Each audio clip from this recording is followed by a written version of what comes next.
안녕하세요. 수아입니다. 이번 시간은 망자가 어디로 윤회했는지 알 수 있는 법.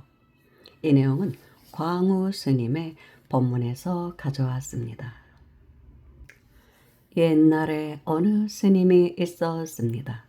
하루는 스님이 탁발을 하러 나갔다가 어느 신도의 집에서 하룻밤을 보내게 되었습니다.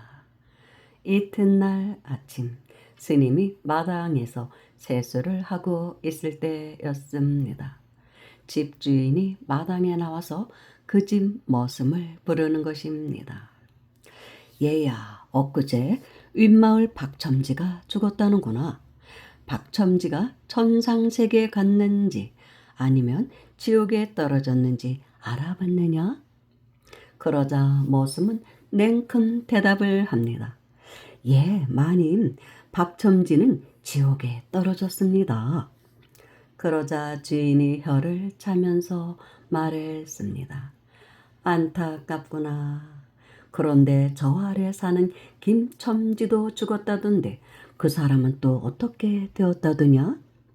아, 그건 아직 모르겠습니다. 마님, 제가 당장 알아보고 오겠습니다. 그렇게 밖으로 나갔던 머슴은 곧 헐레벌떡 달려왔습니다. 마님, 김첨지는 천상에 갔습니다. 그래? 잘 되었구나. 머슴의 말을 들은 집주인은 안도했습니다. 옆에서 집주인과 머슴의 대화를 듣고 있던 스님은 무척 의아했습니다. 당연히 그런 마음이 들었겠죠. 그래서 집주인에게 이렇게 물어보았습니다. 어르신, 아까 어르신께서 머슴에게 누가 천상에 갔는지 누가 지옥에 떨어졌는지 물으시는 것을 봤습니다. 평생 절에서 수행한 저도 죽은 사람이 천상에 갔는지 지옥에 떨어졌는지는 알 수가 없는데 저 머슴 아이는 어떻게 그리 잘 아는지요? 그러자 집주인이 껄껄 웃으면서 대답했습니다. 스님, 그건 전혀 어려운 일이 아닙니다. 어떤 사람이 죽었을 때 그 동네 사람들이 보이는 반응을 살펴보면 천상에 갔는지 지옥에 떨어졌는지 알 수 있는 것입니다.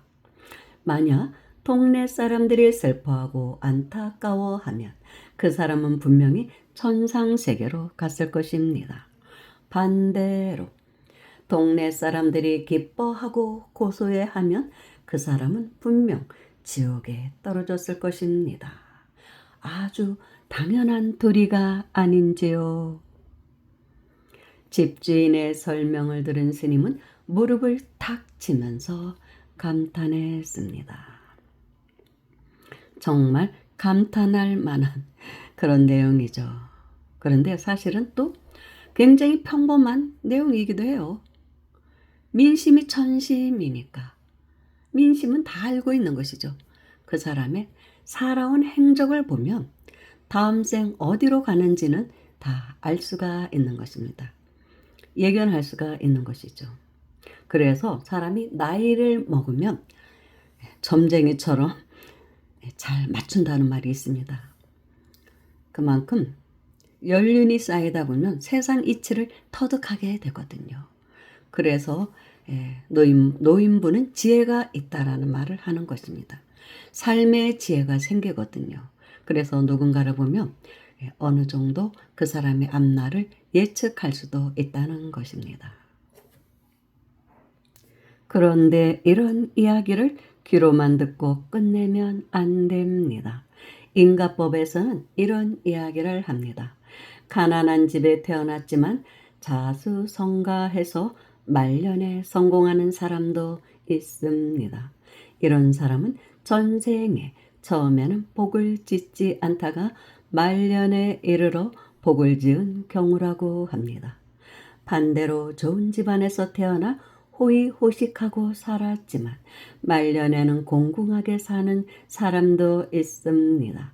이것은 전생에 처음에는 복을 지었지만 말년에 가서는 에휴 착하게 사는 게 무슨 소용이 있겠어 하면서 복 짓기를 그만두었던 경우이지요.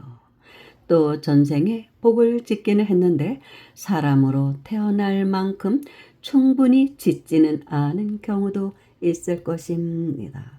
이런 경우 사람으로 태어났다고 하더라도 그 몸으로 계속 살아갈 만큼의 복이 없기 때문에 빨리 죽는다고 합니다.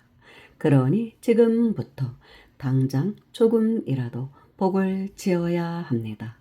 혹시 이번 생에 내가 갑자기 죽게 되더라도 그나마 지은 복이 있어야 다음 생에 인간의 몸같이 좋은 몸을 받을 수 있기 때문이지요.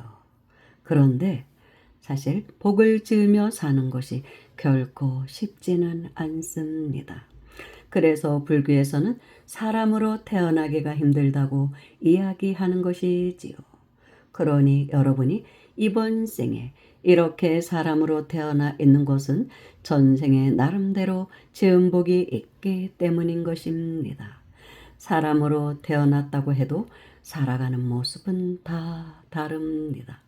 금수저 집안에 태어난 속된 말로 잘 나가는 사람이 있는 반면 흙수저 집안에 태어나 고생하며 살았는데 그 흙수저마저 딱 부러져 버리더라 하면서 한탄하며 사는 사람도 있습니다. 설상가상으로 그 흙수저마저도 없어서 손으로 밥 먹고 살아야 하는 사람도 있지요. 똑같이 사람으로 태어났다 해도 전생의 지은 복이 다 다르기 때문입니다. 그런데 흙수저로 태어났는데 거기다가 그 흙수저마저 부러져서 손으로 밥을 떠먹고 살아야 하는 팔자도 있다. 참 기가 막힌 얘기죠. 이런 경우는 지질이 박복한 팔자. 그런데 대부분 이런 사람들의 바로 전생은 인간이 아니었을 확률이 높다고 합니다. 그래서 그렇게 힘들게 산다는 말을 합니다. 그런데 그렇게 힘들게 살면서도 크게 삶에 대해서 불만하지 않고 그래도 어떻게든지 밥이라도 먹고 살려고 노력을 하며 사는 사람들이 있어요. 그러면은 말년에는 의외로 편하게 삽니다. 업장을 많이 소멸을 했고 그래도 조금은 지은 복이 있기 때문에 그러면은 다음에는 좀 더 나은 팔자로 태어난다고 합니다. 그런데 대부분 사람들은 가진 게 없는 사람들은 복을 지으라고 하면 뭐가 있어야 복을 짓지 이런 말들을 합니다. 그래서 그런 사람들에게는 수희 공덕을 강조를 합니다. 돈으로 지을 수 없다면 몸으로라도 지어야 하고 물론 그 또한 몸이 성치 않은 경우도 있을 수 있죠. 그리고 밥 벌어 먹는 게 너무 힘들어서 어디 가서 봉사할 그런 상황도 아닌 사람들도 있어요. 그럴 경우에는 남이 잘 되는 것을 같이 기뻐해주는 수의 공덕을 지으라고 합니다. 근데 실제로 우리는 남이 슬픈 일을 당했을 때 같이 슬퍼해주는 것은 그렇게 어렵지가 않아요. 위로해주고 격려해주는 것은 그렇게 어렵지가 않습니다. 그런데 어떤 사람이 잘 됐을 때 그것을 정말 나의 일처럼 생각하고 진심으로 기뻐해주는 것은 솔직히 쉽지가 않습니다. 왜냐하면 시기 질투심 때문에 사돈이 땅을 사면 배가 아프다고 하잖아요. 그러니까 쉽지가 않은 거예요, 인간은.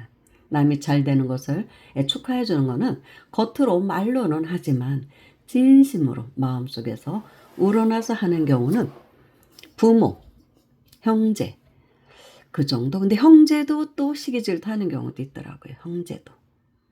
그래서 부모가 아니면은 정말로 어렵다.